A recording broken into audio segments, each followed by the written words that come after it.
Assalamualaikum warahmatullahi wabarakatuh. Waalaikumsalam warahmatullahi wabarakatuh. Kita jumpa lagi di acara Joki Pojok Kopi. Oke, hari ini kita akan membahas tentang peralatan di jaringan komputer, begitu ya? Perangkat jaringan, Pak ya. Oke, perangkat jaringan. Kira-kira nih, ketika kita akan membangun sebuah jaringan komputer, Ya. kira-kira alatnya apa aja? Nah, sebenarnya banyak ya untuk membangun sebuah jaringan komputer itu tidak cuma laptop atau komputer saja gitu. Oke. Banyak perangkat-perangkatnya yang kita butuhkan. Yang pasti itu untuk koneksinya. Koneksinya itu pasti butuh kabel. Kalau kita menggunakan wire ya. Oke. Kabel. Betul, oke. Oke, kalau kabel berarti biasanya umumnya jenisnya UTP ya biasanya. UTP yang bisa kita pakai itu UTP. Sebenarnya ada dua. Ada UTP, ada STP. Oke. Kalau STP itu kebanyakan karena dia itu kabelnya lebih lebih kuat untuk menghilangkan noise juga, jadi dia ada kayak jaketnya gitu Pak, semacam pelindungan. Oke. Cuma dia ini cuma terbatas 100 meter panjangnya, nggak bisa seperti UTP yang 100 meter lebih, 200 itu tidak bisa. Oke, kalau pakai kabel ketika kita ingin menghubungkan device yang sama Ya, kita kenal dengan istilah kabel yang jenisnya strike ya. Strike, Crossover ya. ada crossover, ada strike. Oke. Kalau yang crossover itu berarti ketika device-nya sama ya. Ya, biasanya seperti itu, sama atau dia itu masih setingkat di atasnya, seperti router dengan PC seperti itu menggunakan cross. Tapi ketika router dengan switch itu biasanya menggunakan strike. Itu sebenarnya sudah ada tabel-tabelnya nanti di materi ya. Oke. Berarti ketika kita ingin sederhana saja nih, saya punya PC Ya. Di sini ada PC, berarti saya menggunakan kabel PC biasanya crossover. Oke. Ya. Kalau di sini hub, sini hub biasanya pakai crossover. Berarti kalau sama, berarti Ya. dari crossover. Oke. Ketika hub dengan PC, nah karena ini berbeda, maka kita menggunakan strike. Ya. Oke. Ya. Itu tadi, ya berarti kita sudah kurang lebih membahas tentang kabel. Ya. Oke. Kemudian apa lagi nih ketika kita membangun jaringan peralatannya? Ketika membangun itu pasti butuh yang namanya network device. Oke. Network device itu adalah perangkat di jaringan komputer itu yang menghubungkan beberapa end device. End device itu contohnya PC, server, smartphone kita, atau mungkin sekarang kan ada smartphone gitu ya, di peralatan pokoknya yang punya IP address itu end device. Nah, itu kita butuh yang namanya network device. Itu ada banyak macamnya gitu ya. Ada router, ada switch, hub, terus mungkin AP, modem, dan banyak lah. Oke. Jadi kita coba sekilas saja ya. Ya. Karena yang pertama tadi sudah kabel, tadi ada hub ya. Ada hub.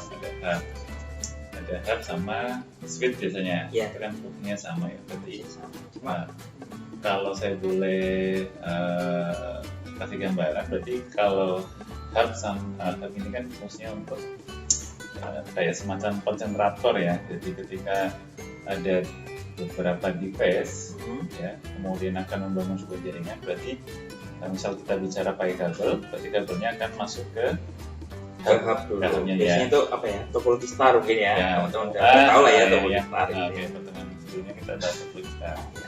Oke. Nah, tadi ada hub atau switch ya, dengan sama untuk konsentrator. Kira-kira bedanya apa nih antara switch dan hub? Sebenarnya kalau secara fungsi ya, secara umum itu sama. Sebagai konsentrator gitu ya. Cuma kalau hub itu ketika banyak end device itu yang terhubung ke dia, itu bandwidthnya dia bagi sama rata gitu. Misal ada bandwidth 10 mega. 10 mega yang connect satu orang, satu node gitu ya, kita nyebutnya node mungkin. Node itu perangkat jaringan yang terhubung ke sistem jaringan komputer gitu. Jadi kalau terhubungnya cuma satu end device itu berarti bandwidthnya ya 10 mega. Tapi ketika nambah misal 10 gitu ya gampangnya, jadi langsung dibagi rata. Entah dia itu minta paket ke server atau ke PC lain, dia tetap dapat, jadi kayak broadcast. Sama kayak kita di WA group gitu ya. Nah, kita nggak pengen ngelihat poster itu, kita tetap dapat aja gitu. Iya, tetap makan kuota kalau kita gabung ke grup itu. Meskipun kita nggak ada minat gitu ya, nggak mau minta poster itu. Sekarang kalau switch nih berarti, kalau switch ya lebih ke uniqueness. Jadi dia hanya mengirimkan paket data ke yang meminta saja gitu. Dia tidak membroadcast. Ya sama kayak Japri lah. Berarti atau gampangannya berarti kalau kita pakai hub, berarti semua node yang terhubung mendapat ya.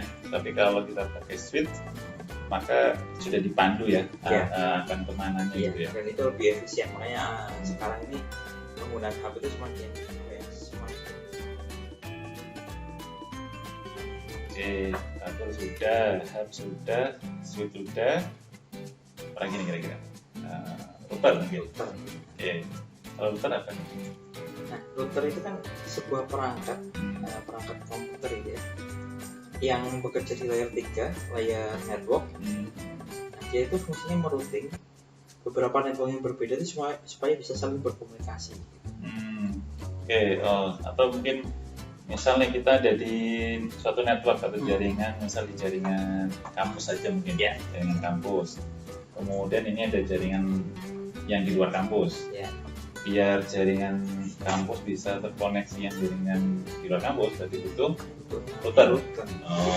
Oke. Berarti router gampangannya adalah device yang digunakan untuk menghubungkan network yang jaringannya berbeda. Lalu router juga ada kelengahannya juga banyak. Ada firewallnya juga, jadi untuk keamanan.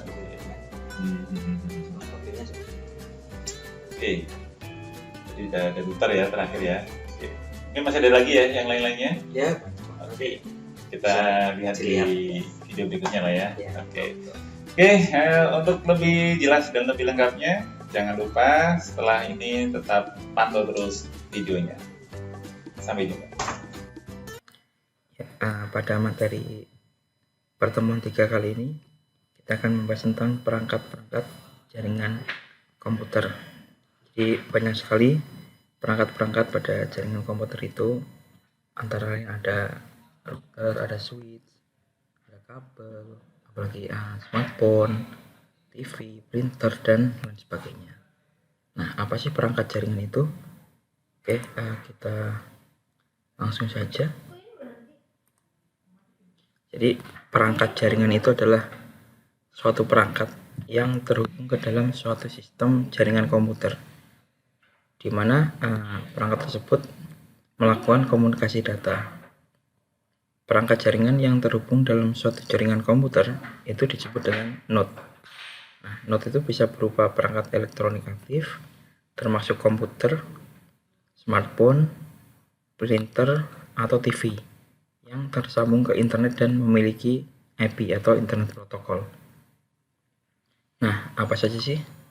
Ada NIC, Network Interface Card. Nah, NIC ini bentuknya seperti kepingan ya, seperti motherboard gitu ya, yang punya peran penting di komputer.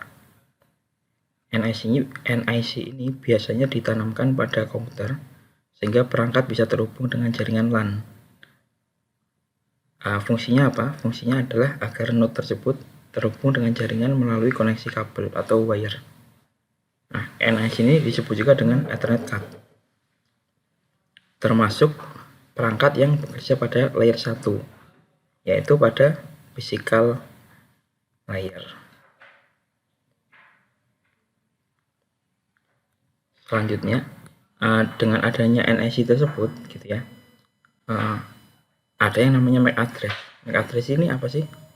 MAC address ini fungsinya adalah untuk menentukan pada posisi mana sebuah host komputer tersebut berada.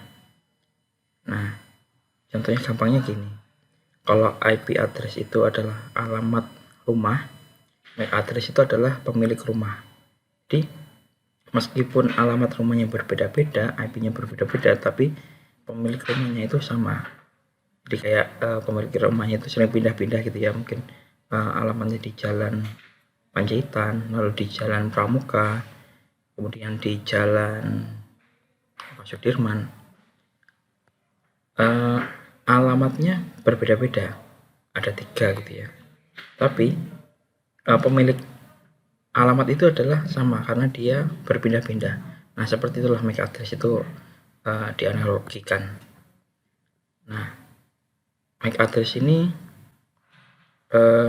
diperlukan pada jaringan komputer yang sebenarnya untuk berkomunikasi. Nah, itu memanfaatkan MAC address, bukan IP address. Kenapa ya? Karena itu tadi, ketika IP-nya bisa berubah-berubah, tapi MAC address itu identitasnya melekat pada node tersebut, jadi tidak akan berubah-berubah kecuali emang diubah dari ini ya, ada suatu software khusus gitu buat mengelabui pencarian seperti itu. Nah, ini MAC address ini termasuk perangkat yang bekerja pada data link, yaitu pada layer 2 di OSI layer. Untuk melihat MAC address itu gampang sekali.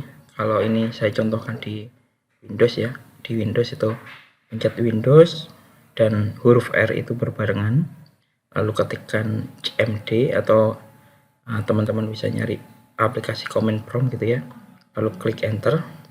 Setelah itu diketikkan ipconfig spasi /all. Nah, di sana kalian bisa melihat MAC address masing-masing dari laptop atau PC kalian. Itu biasanya ditandai dengan physical address seperti itu.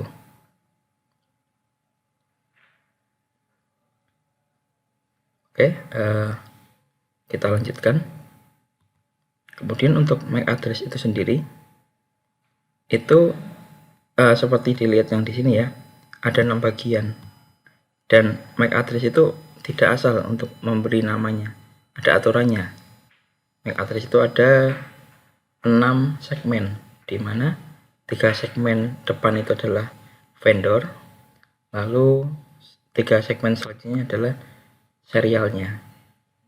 Nah, ini diatur, ada organisasinya, namanya OUI, Organizationally Unique Identifier. Nah, segmen-segmen ini statusnya adalah hexa, bilangan hexa. Jadi untuk satu segmen itu ada 2 digit gitu ya. 2 digit itu sebenarnya adalah terdiri dari 8 bilangan biner. Jadi dari 8 itu dibagi 4 bilangan biner untuk digit pertama, 4 bilangan selanjutnya adalah untuk digit kedua. Nah, vendor-vendor itu juga ada daftarnya, ada kode MAC address-nya. Seperti contohnya 00-00-E2 itu adalah kode MAC address milik Acer Technologies. Lalu 1C 4B D6 itu adalah milik Azure Wave. Azure Wave punya banyak ya, ada 1C 4B, ada IOP9 dan lain-lain sebagainya. Nah, itu nanti bisa teman-teman cari gitu ya, mencari di internet vendor-vendor apa saja dan berapa kode.